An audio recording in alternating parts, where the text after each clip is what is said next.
Welcome everyone. आज के lesson में हम बात करेंगे अपवर्क के प्रोजेक्ट कैटलॉग के बारे में। सबसे पहले इसको हम समझते हैं कि अपवर्क का प्रोजेक्ट कैटलॉग क्या है। बेसिकली जिस तरह से फाइवर के ऊपर आप एक गिग बनाते थे, गिग फाइवर पे, अगर आप फाइवर गिग से आपके उसके बारे में आपको इल्म नहीं है, सो आप इसको इस तरह समझें कि आप एक स्पेसिफिक टास्क लिखते हैं कि लेट्स से आप कहते हैं कि मैं आपके लिए एक टी शर्ट डिज़ाइन करूंगा और उस टी शर्ट को डिज़ाइन करते हुए मैं आपको उस पर 3 रिवीजन दूंगा और मैं एक दिन में डिलीवर करूंगा और $10 आपको चार्ज करूंगा। अगर ये सारी रिक्वायरमेंट्स क्लियर हैं और आप उसके लिए एक सर्विस बनाना चाहते हैं, एक कैटलॉग बनाना चाहते हैं, तो उसको अपवर्क में जिस तरह फाइवर में उसको गिग बोलते हैं, अपवर्क में उसको प्रोजेक्ट कैटलॉग बोलते हैं। So let's see how we can create that. So आप अपनी प्रोफाइल पे जाएंगे एंड प्रोफाइल पे बॉटम पे आपके पास प्रोजेक्ट कैटलॉग है। अगर आप मैनेज प्रोजेक्ट्स पे क्लिक करें, सो यहाँ पे हमारे पास क्रिएट ए प्रोजेक्ट का ऑप्शन आ रहा है। यहाँ पे हम लोग क्रिएटिव प्रोजेक्ट पे क्लिक करते हैं। सो अब ये हमारे पास टोटल इसके स्टेप्स हैं कि हमारे पास उसका टाइटल क्या होगा, हम लोग किस कैटेगरी में बना रहे हैं, उसके एट्रीब्यूट्स क्या होंगे, टैग्स क्या होंगे जो हम यहाँ पे ऐड कर सकते हैं। टैग से क्या मुराद है कि जो क्लाइंट सर्च करते हैं। जैसे अगर आप एसईओ के बंदे हैं तो आपको अपनी फील्ड से रेलिवेंट देखना है कि क्लाइंट क्या सर्च कर सकता है वहाँ पे। सो वो टैग्स आपने ऐड करने हैं। देन आपने प्राइसिंग ऐड करनी है, उसमें आपने जो इमेजेस आप ऐड करना चाहते हो एज ए सैम्पल के तौर पर वो आप ऐड कर सकते हैं। Next part will be requirements कि आपको क्लाइंट से क्या रिक्वायरमेंट्स चाहिए, आप उसमें उसकी डिस्क्रिप्शन ऐड कर सकते हैं। सो लेट्स से हम लोग कहते हैं you will get a S C O audit. अगर हम लोग एस सी ऑडिट की बात करते हैं, ठीक है, for your website, just take this as an example. ठीक है जी। अब ये जैसे ही मैंने अपना टाइटल दिया तो मुझे कैटेगरी की सजेशंस देना शुरू हो गया। सो लेट्स से मैं इसको कीवर्ड रिसर्च बोल देता हूँ या टेक्निकल एसईओ बोल देता हूँ। ठीक है।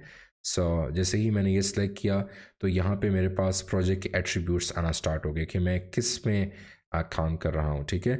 सो आपका जिससे भी रेलिवेंट हो, आप वो रेलिवेंट टैग्स यहाँ पे आप सिलेक्ट कर सकते हैं कि जिस इंडस्ट्रीज़ में आपकी एक्सपर्टीज़ हैं एसईओ के पर्सपेक्टिव से। सो लेट्स से मैंने ये इंडस्ट्रीज सेलेक्ट कर ली।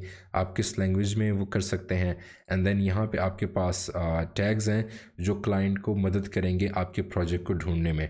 आप यहाँ पे सर्च कर सकते हैं एसईओ एक्सपर्ट। लेट्स से आपने ये ऐड कर दिया टैग। इसी तरह से एसईओ ऑडिट आपने, जैसे क्योंकि आप ऑडिट की सर्विसेज दे रहे हैं, वो आपने लिख दिया। आपने ई कॉमर्स से रेलिवेंट अगर कोई दे रहे हैं तो आपने ई कॉमर्स लिख दिया। सो आपने इसको सेव किया। So the next part would be pricing कि आप आपके जो जो प्लान दे रहे हैं, जो पैकेज दे रहे हैं, उसमें आपका क्या वहाँ पे क्या प्राइसिंग होगी। यहाँ पे आपका, यहाँ पे आप 2 1 भी बना सकते हैं कि एक ही प्राइसिंग हो, या आप यहाँ पे 3 भी बना सकते हैं। फर्स्ट विल बी, जैसे यहाँ पे इन्होंने वैसे नेम दिए हैं, आप इसको चेंज भी कर सकते हैं। लेट्स से 1x ग्रोथ, अगर एसईओ की बात कर रहे हैं हम लोग, तो इसी को हम लोग यहाँ से कॉपी पेस्ट करके इसको 2x ग्रोथ बोल देते हैं, इसको 3x ग्रोथ बोल देते हैं। नॉर्मली यहाँ पे लोग starter, standard and advance use करते हैं। So that's totally up to you, जो भी आप लिखें। स्टार्टर में आपके उस प्लान में क्या इंक्लूड होगा वो आप इसमें ऐड कर देंगे, एंड जो स्टैंडर्ड में आपका होगा वो स्टैंडर्ड में आ जाएगा, जो जो सर्विसेज आप उसमें देना चाह रहे हैं। सो लेट्स से यहाँ पे हम लोग यहाँ पे हम लोग उसका डिलीवरी डेज़ हम लोग देते हैं कितने दिन में। लेट्स से हम लोग ये 2 डेज़ में दे रहे हैं, ये 5 डेज़ में देंगे, और लेट्स से ये हम लोग 10 डेज़ में देंगे। एंड इसमें एसई ऑडिट इंक्लूड होगा या नहीं होगा, ये सारे हम लोग इसमें से चेक बॉक्स लाइक हम लोग सेलेक्ट कर लेंगे जो जो सर्विसेज हम लोग यहाँ पर से देंगे। ठीक है। सो लेट्स से हम लोग इसमें ये सर्विसेज नहीं दे रहे, इसमें दे रहे हैं। ठीक है। सो अगर यहाँ पे हम लोग एक्स्ट्रा भी एड ऑन्स भी चार्ज कर सकते हैं, आप लोग कस्टमली भी ऐड कर सकते हैं इसमें। अगर मैं ऐसे कंटिन्यू करूँ, सो ऑब्वियसली यहाँ पे मुझे प्राइसिंग देनी है और डिस्क्रिप्शन यहाँ पे ऐड करनी है। लेट्स से मैं इसे बोलता हूँ स्टार्टर प्लान। लेट्स से इसे मैं कहता हूँ स्टैंडर्ड प्लान, एंड देन इसको मैं बोल देता हूँ एडवांस प्लान। ऑब्वियसली यहाँ पे आपको, मैं तो जस्ट को फिल आउट कर रहा हूँ, बट आपको यहाँ पे अपनी प्रॉपर पूरी डिस्क्रिप्शन देनी है कि क्या सर्विस वहाँ पे आप देंगे। तो जैसे आप ये देते हैं $100 का, या देते हैं $200 का, या आप देते हैं $300 का। ओके, सो अभी जब हम लोग इसको नेक्स्ट आएंगे तो नेक्स्ट हमें यहाँ पे इमेजरी ऐड करनी है, इमेजेस ऐड करनी है, ठीक है। सो वो हम यहाँ पे ब्राउज करते हैं। Let's see if I could have any specific image. So let's say मैं यहाँ से ये इमेज, लेट्स से मैं कोई भी एक स्पेसिफिक इमेज ये यूज़ कर लेता हूँ फ़िलहाल। ओके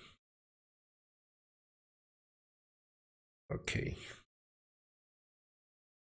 अच्छा, इसमें आपको मैं ये टिप दूंगा कि आपने जो इमेज यूज़ करनी है वो बहुत सोच समझ के यूज़ करनी है, कि उसमें आपका जो मैसेज है क्लाइंट को वो विजिबल हो जाए कि ये किस चीज़ से रेलिवेंट है और उसका उससे बेनिफिट क्या होगा। सो उसे क्लीन होना चाहिए। मज़ीद भी आप इस पे गाइडलाइन, गैलरी गाइडलाइंस आप पढ़ सकते हैं कि वो ब्लरी ना हो, डिसऑर्टेड वर्क ना हो, पोरली क्रॉप्ड इमेजेस ना हो, बहुत ज़्यादा हैवी टेक्स्ट ना हो उसके ऊपर, अपवर्क के लोगोज़ या बैजेस ना हो, ठीक है, उसके ऊपर दूसरी कंपनीज़ को रेफ़र ना करें, ठीक है, और वो आपका अपना काम होना चाहिए, किसी और से रेलिवेंट नहीं होना चाहिए। सो नेक्स्ट यहाँ पे हमें रिक्वायरमेंट ऐड करनी है। रिक्वायरमेंट से मुराद ये है कि जब भी कोई बंदा वो गिग या प्रोजेक्ट आपसे परचेज़ करना चाहेगा, सो आप यहाँ पे वो क्या ऐसी इंफॉर्मेशन यहाँ पे रिक्वायरमेंट्स दे कि यहाँ पे जो है प्रोजेक्ट आपको जॉब देने से पहले वो यहाँ पे अपनी requirements they they. So let's say यहाँ पे हम लोग कहते हैं complete requirement document. Okay, so let's say हम लोग ये मैंडेटरी कर देते हैं, ये हम ऐड कर दिया हमने। नेक्स्ट यहाँ पे हमारी डिस्क्रिप्शन आ जाएगी प्रोजेक्ट की समरी, और यहाँ पे जो उसके स्टेप्स हैं, फर्स्ट स्टेप क्या होगा, क्लाइंट ऑब्वियसली उसको परचेज़ करेगा, अपनी रिक्वायरमेंट्स देगा। नेक्स्ट आप उस पर काम करके सबमिट करेंगे, रिव्यू देंगे। लाइक एक पूरा आप यहाँ पे स्टेप्स आप ऐड कर सकते हैं, और जो कि मैंडेटरी हैं, at least 1 step required. So let's say आप इसे बोल देते हो रिक्वायरमेंट। अभी मैं ये just as a fill out कर रहा हूँ, ठीक है। रिक्वायरमेंट एनालिसिस को बोल देते हैं। Okay, requirement analysis. ओके, सो यहाँ पे आप अपनी पूरी इसमें प्रोजेक्ट की डिस्क समरी बोलेंगे। जो भी आपकी समरी है वो आप यहाँ पे ऐड करेंगे, जो भी आप जिससे भी इसे रेलिवेंट होगा।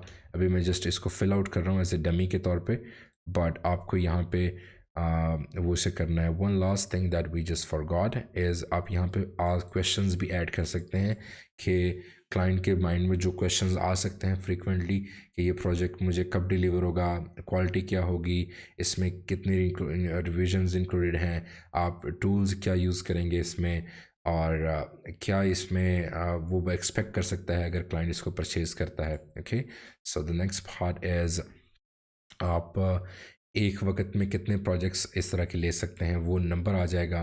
आपको ये agreement, terms of services and privacy notice, ये आपको वो करना है। आप इसे सेव भी कर सकते हैं, या आप इसे डायरेक्ट सबमिट भी कर सकते हैं। अब ये जैसे मेरे पास एक ड्राफ्ट आ गया, ठीक है, ये ड्राफ्ट्स में है। ओके, सो आप इसको डायरेक्टली सबमिट भी कर सकते हैं फॉर सबमिशन। उसके लिए आप इसे प्रीव्यू करें, ये आपका प्रीव्यू आ रहा है उसका। सो अभी अगर आप इसे एडिट करें और देन उसको आप इसे सबमिट कर सकते हैं। अभी ये मेरे पास उसका प्रीव्यू आ रहा है कि वो किस तरह से लग रहा है, ठीक है। So this is how the project catalogue works, and make sure कि आपके पास एटलीस्ट आपकी सर्विसेज से रिलेवेंट 5 कैटलॉग्स आपके पास क्रिएट होने चाहिए। सो आई होप कि आपको प्रोजेक्ट कैटलॉग क्लियर होगा। Thank you.